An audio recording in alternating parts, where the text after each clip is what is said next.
বাংলাদেশের মাননীয় প্রধানমন্ত্রী তারেক রহমানকে দেখে মনে হচ্ছে তিনি বোধহয় আগুন নিয়ে খেলার চেষ্টা করছেন। সেনাবাহিনীর প্রাক্তন সদস্যদেরকে, যারা ১১ কুশীলব বলে পরিচিত, তাদেরকে গ্রেপ্তার করে তিনি বোধহয় আগুনের মধ্যে একটু একটু করে ঘি ঢালার চেষ্টা করছেন, কিংবা তিনি এক ধরনের জুয়া খেলছেন।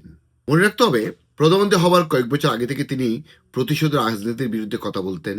তিনি বলতেন যে বাংলাদেশে আর কখনো প্রতিশোধের রাজনীতি চলবে না।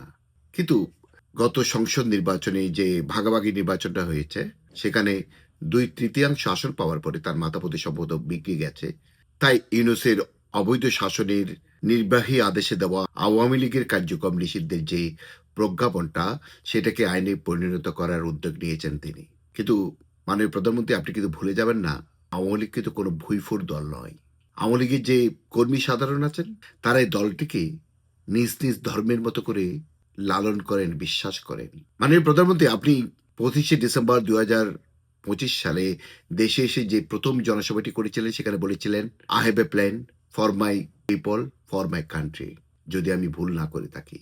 মোটা কথা হচ্ছে, আপনি মার্টিন লুথার কিং জুনিয়রের সেই অমর বাণীটি আমাদের দেশে মানুষকে শুনিয়েছিলেন, এবং সেখান থেকে মানুষের মনে বোধহয় একটা আশার সঞ্চার হয়েছিল। আপনি বোধহয় সব তিক্ত অতীত ভুলে দেশকে এগিয়ে নেওয়ার জন্য আমাদের যে বিভক্তি রাজনীতি, তাকে দূরে ঠেলবেন, দেশকে সমৃদ্ধির বিনির্মাণের পথে নিয়ে যাবেন। কিন্তু আপনার সে প্ল্যানের যদি একটা অংশ হয় আওয়ামী লীগকে নিষিদ্ধকরণ, তাহলে বলতে হবে আপনি ভুল পথে হাঁটছেন।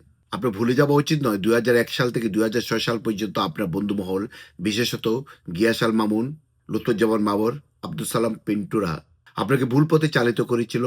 আপনার মাধ্যমে হাওয়া ভবন সমান্তরাল সরকার চালিয়েছিল, যার ফলশ্রুতি ছিল ২০০২ সাল থেকে ২০০৫ সাল পর্যন্ত পরপর ৪ বার দুর্নীতিতে চ্যাম্পিয়ন হওয়ার মতো বাংলাদেশের ইতিহাসের সমুজ্জ্বল অধ্যায়। সেখান থেকে আপনার নাম পাকাপাকিভাবে হয়ে গিয়েছিল খাম্বা তারেক। আমরা সেসব অতীতগুলো ভুলে যাওয়ার চেষ্টা করছি, কিন্তু আপনার ভুলে যাওয়া উচিত নয়।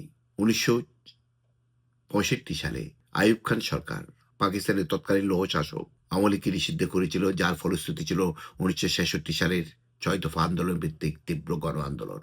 তারপর ১৯৭১ সালে ইয়াহিয়া খান সরকার আওয়ামী লীগকে আবার নিষিদ্ধ করেছিল, যার ফলশ্রুতি আজকে স্বাধীন সার্বভৌম বাংলাদেশ। আওয়ামী লীগকে নিষিদ্ধ করতে যাওয়া মানে আওয়ামী স্তূপে আগুন দেওয়া, যে আগুনের লেলিহান শিখা আপনার শখের মসনদ ছাই ভস্য করে দিতে পারে। তাই আপনার প্রতি অনুরোধ, আগুন নেভানোর চেষ্টা করুন, আগুন নিয়ে খেলা নয়।